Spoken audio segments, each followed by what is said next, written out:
নমস্কার বন্ধুরা, আজকের করব মটরশুঁটির বড়া।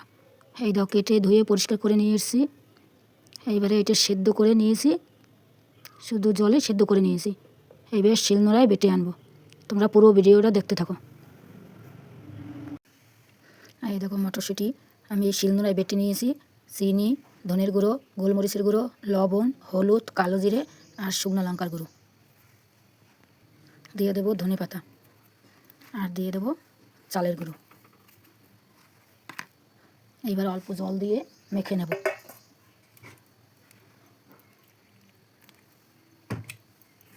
ভালো করে এটা মেখে নেব।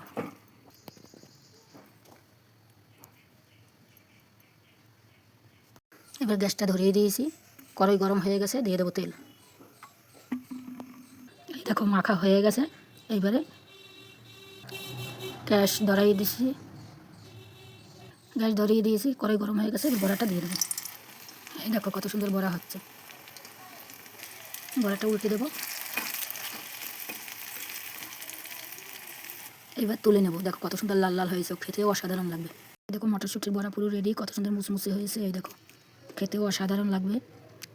আমি ওইটুকু মটরশুঁটি দিয়ে কত বড়া বানিয়েছি। এটা টিফিনেও খাওয়া যায়, আবার ভাতের সাথেও খাওয়া যায়।